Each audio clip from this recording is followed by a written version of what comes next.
So, hello and welcome along to another edition of Isolation Interviews for Hospital Radio and my YouTube channel. And I'm very, very excited to be joined by the fantastic Emma B from Magic Radio. Thank you for joining me, Emma.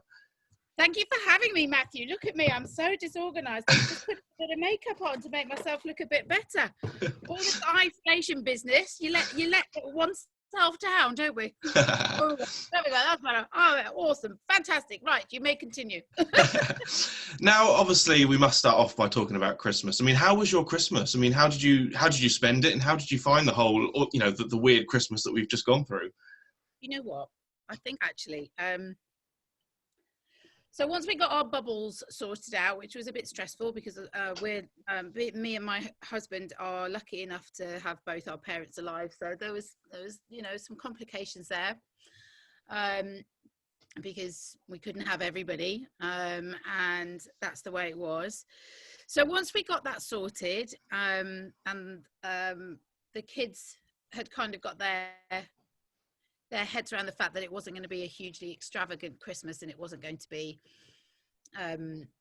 silly busy or anything like that, we actually had a really nice time, and the 2 weeks before Christmas for Magic were really busy, and we were trying to get the first ever Magic Christmas Panto together. So that was, and there was a huge rush of work, and then my daughter got a positive diagnosis. My little boy was dancing in the Nutcracker at the Royal Opera House with the Royal Ballet. So the first 2 weeks before Christmas were pretty rotten, actually, and they were really difficult, and we were isolating, and we couldn't see my son, and it was really difficult for very first world problems, but it was quite difficult. So I was glad of my quiet Christmas day, and I'm really enjoying this few days between Christmas and New Year to just sort of be still. I think that's the thing, is that obviously everyone has kind of had such a busy time recently with everything that's been going on, that in a way we maybe just needed that break, just to kind of do nothing, just relax and just have a bit of time to ourselves. Oh God, absolutely. And if there's one thing that 2020 has taught us, is to see all the gems that are underneath our noses, and to be happy with your environment and yourself, and because we've had no choice, but and I really hope things like that, those lessons that are really valuable lessons, valuable insights that we've had about ourselves and our lives, really linger and stay for a bit, we don't all go back to needing to be standing outside Next at 5 a.m. on Boxing Day, no offense to Next or anything, because I love Next, but do you know what I mean? That rampant consumerism that that I think has been leading us astray a little bit. Exactly. Now, obviously, Magic over the course of December has gone 100% Christmas. For you, do you love the Christmas music? Do you love the kind of just indulging in all the different songs that come our way this time of year? Do you know what? It's really funny. Like, I love it, and I loved it this year. I really, really, really, really missed them. And as soon as I remember the first morning when Ronan and Harriet kind of switched the switch, and the alarm went off, and my alarm goes off with Ronan and Harriet. I hope the boss heard that. Always listening. And I heard a couple of the Christmas songs, and I just was like, I'm so ready for this. I'm so ready for this. It was a really needed change of pace and change of sound. It marked a different part of the year. And we could all just get a little flutter of excitement, about celebration and all those kind of nice things that we really needed. And I love them. I love them. It was quite nice to not play them yesterday, though. I mean, for you, would you say there's a favourite Christmas song that you've got, or is there one that just anytime it comes on, you just think that for me is Christmas? No, I've always said I love The Waitresses every single time. I'm a real sucker for a Dean Martin, to be honest with you. The old ones, the classic ones. Equally, Beverly Knight's new single, new Christmas song, was amazing, absolutely amazing. And then Rick Astley had a new song that saved 100% Christmas in the Magic Christmas Panto this year. So, I mean, that's obviously not only good, but like massively powerful too. And I mean, as well, it shows that the songs from the past are still so popular, because obviously this year Mariah Carey got to #1 with "All I Want for Christmas," which is like 30 years in the waiting for that. I mean, did you see her the Christmas special that she did on Apple TV? Yeah. It was amazing. I loved it. It was complete nonsense, but I loved it. And that the bit where she had the trio with Jennifer Hudson and Ariana. And like, Ariana's normally the one with the massive dress, and she had this like really simple little green dress on. It was like, yeah, no, it's not your show, love. Which is really funny, but I really love that. And I mean, you know, she is the queen of Christmas, and it must be such an amazing feeling to, 30 odd years later, to get a record that is the biggest selling Christmas record of all time, back up to #1 is brilliant. It's well deserved. It was it was a really nice little twist on Christmas for us, wasn't it? One of those bits of good news you were hanging on to. Exactly. And it shows as well that, you don't necessarily always need to be listening to brand new music, and that, the classics are always going to be there, and people are always going to love them. Absolutely. Well, they're like, and that's what I think why music and radio has been so important over this year. A familiar voice that you hear all the time, familiar records that you hear all the time. And, when so much is changing all around you, and there's so much uncertainty, and people can't plan, and you don't know what's coming next, there's a certain safety in Michael Buble. You know what I mean? It just really is, that you kind of go, it's all right, the Bubbles is back, he's got Christmas, guys, don't worry. So yeah, I think you're absolutely right about that. And they're records that are, everyone thinks it's really easy to write a pop song, and it just isn't. It's one of the most difficult things in the world. And, for these records to still be around however many years later, and for us to still feel the same way when we hear them, not even year after year, but day after day, is remarkable. Now, obviously, doing the Panto this year for yourself, what was that like? Because that must have been a lot of fun to record. Well, no, it was one of those things, because we were just having a chat one day. And I think it was sort of on the afternoon after it looked likely that all the theatres were going to shut again. And we just went, we've got to do a Panto. We've got to do a Panto. And there was a conversation about how that might work, and could we do it on Zoom, like a script read through, like they did with Jennifer Aniston and Brad Pitt with that rerun of that old American high school classic that I can't remember, and there was another one with Mean Girls did it, where they went, we could have done it like that. And actually then trying to get everybody together at such short notice was going to be really difficult. So the next step is it should be a radio play. And at that point, I had a few discussions with people that I knew about the possibility of getting Biggins involved. And when he said yes, it was a bit like a domino. Once Biggins says yes, it's all right, everyone goes, oh well, that's okay then. The King of Panto's doing it. Exactly. I'm in. Yeah. So we recorded some bits. Biggins recorded all his bits at home, and everybody else recorded their bits remotely. Some bits together. Ronan and Harriet and Eloise did a lot of their stuff together. And then some other people, Lynn did a lot of stuff with me. And then we had some very clever editing elves that worked busily into many evenings to try and stitch it all together. Did you enjoy it? It was fantastic. And I mean, for me, it was also good learning curve, because I'm going to be taking part in a sort of virtual Panto for the big broadcast, which is a big radio event, which is happening over the new year. So yeah. I'm playing Daisy the cow in Jack and the Beanstalk, which could be interesting. That's the main role, man. You can't that's it. It all hinges on Daisy. So yeah, it was good kind of, lessons for me. I was able to kind of think, right, this is how to do it. Because I mean, I've done a few in the past, but this is the first time we're doing it remotely, which is that's a new thing for me. Again, so that'll be interesting. I think you just have to like up the cheese, basically. Just, you know, where if you think you were going over the top and being a bit drama, don't worry, keep going down Keep that going. path.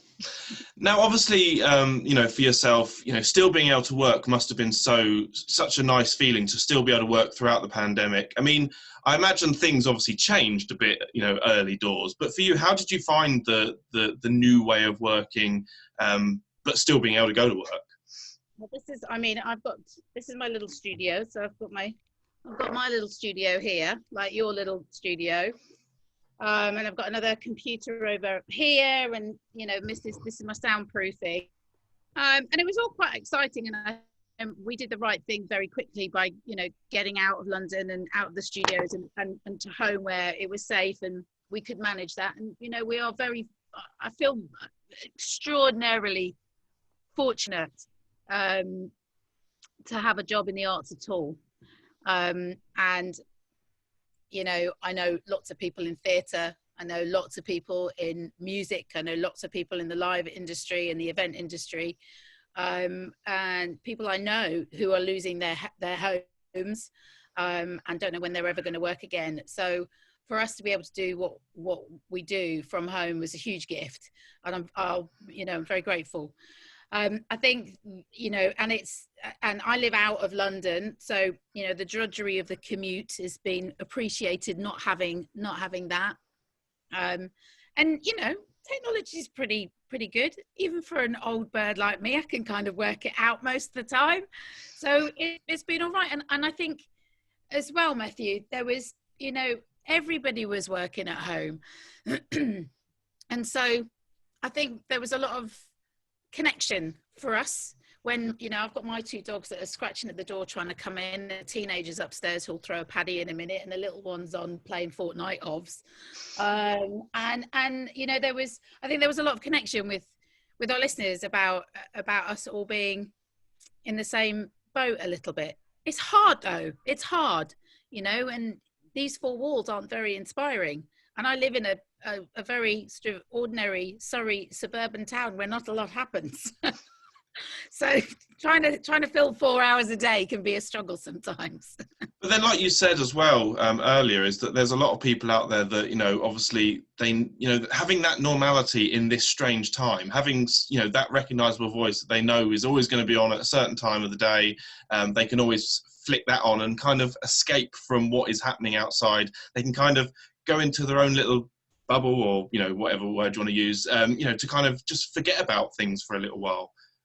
I think, you know, that's the beauty of radio, isn't it? And as a radio fan and a radio presenter yourself, I think you'll, you know, us radio geeks, you know, that's what we love about it, is that, you know, you can have a conversation with millions of people, but it feels like you're having a conversation with one person. There's, you feel like you get to know people. I feel like I get to know some of my listeners. I feel like it's very personal, but it's also live. And I love live, can't live without live. And I also think that it's a very good friend of mine who's called Mark Bukowski, who's a very brilliant marketing man.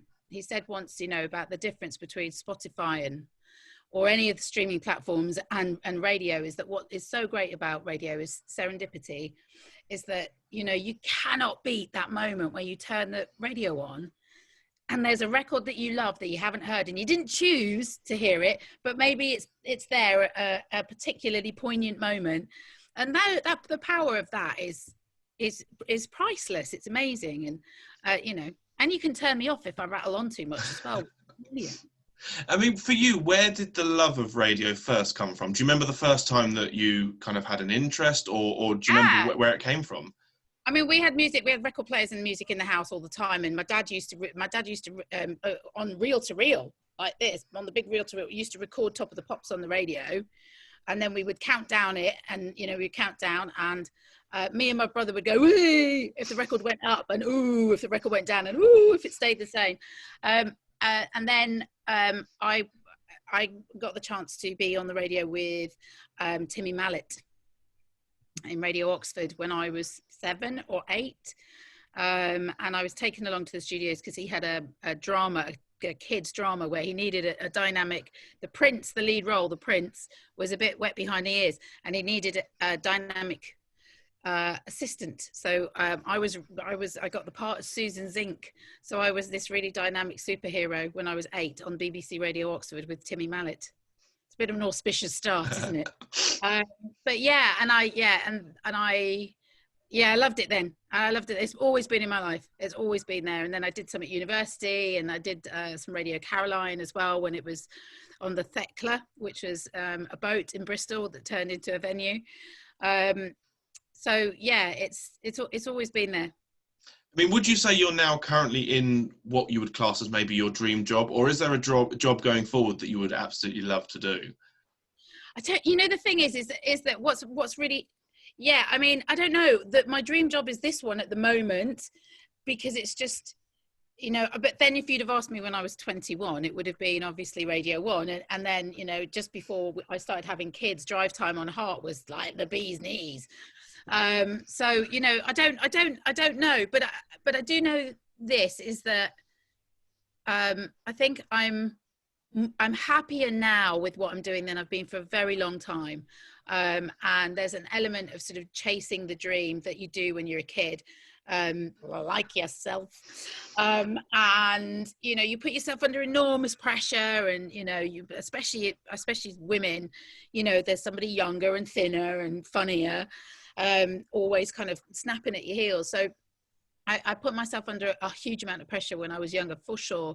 And I don't feel that at all anymore. And as a result, I'm enjoying it a lot more. But Magic is a really great place to work.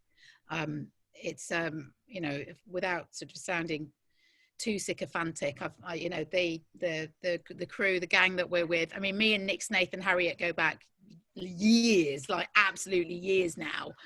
Paul Hayes, Lynn Parsons. So, we just seem to be quite a merry band at the moment. And I'm just, you work as hard. All you do is you work your hardest. You work as hard as you can, and that's all you can do. And that's all you can do. And you have to just keep enjoying it and realizing that what we do for a job is really silly. I mean, that's the other great thing, like you say, is working for a station like Magic. You're getting to do the job that you love. Yeah. You get to work with people that you get on so well with. And again, you get to connect with people, like we were saying earlier, all around, the UK who can get involved. And as well, nowadays with social media and things like that, the fans and the listeners can really connect, virtually straight away. Oh, they do. Oh, and they do. Yes. And they're not always nice. Actually, I'm very touch wood. I never try and say anything too controversial. But there's a double-edged sword. It's a double-edged sword for me, because I think, being a little bit older and I probably didn't get on the social media thing as quickly as others. So, my little boy takes the mickey out of me when I get excited about getting 2 more followers on Instagram. It's like, oh, have you checked your Instagram followers today, Mum? And for a lot of us, for a lot of us oldies, we were quite happy doing radio in our pajamas. And then there's webcams, and then there's Instagram stories that we have to do. And you're like, oh my goodness, I'm not getting paid enough. I'm really not. And this is, it's an additional stress, but equally, you get messages from people who are really vulnerable, who want to tell you something really personal. And I think it's, again, it's another aspect of being able to all be in the same situation and all be, I get to do some really fun things and I get to meet some amazing people. Excuse me, but equally, I have bills to pay and I go shopping and I wake up in the morning and feel terrible, and I burn the dinner and all those kind of things, and it is a great equalizer. Because obviously a lot of people are used to kind of hearing you on the radio. That I imagine sometimes you get people that kind of feel like you're part of the family, and they kind of forget that you're on the radio and you're not a member of the family, but they just feel that way. Yeah, it's a huge compliment. It's a great compliment. And, there's a couple of people, a lovely lady who's been, she writes to me, she says, I'm just going out to the shops now. And she'll just be like, just make sure if you're driving this weekend, just be careful on the roads. I'm like, thanks, babes, like this, you know. And I've never been like, she's a listener. But I mean, God, that's a real compliment, isn't it? Exactly, and it just shows that people are enjoying what you're doing, because you know there's all that worry of like, is anyone listening? Is anyone actually, you know, enjoying what we're up to? So when you get that kind of feedback, it is nice. Yeah. I do. There are the people that text in just going like that. She's absolutely awful. Get her off. Who is this ridiculous woman? What did he say the other day? Stop wanging on or something like that. And of course that will be in between like 100 texts that go, thanks so much, you're being great. But the one that you like hang on to, isn't it? You do. You're the one you hang on to. The one that you care about is that one, which is ridiculous. Now, I just want to say it has been an absolute pleasure talking to yourself. But before we go, have you got any messages for any of the patients listening in hospital, or to any of the NHS staff, because they're doing such an amazing job at the moment?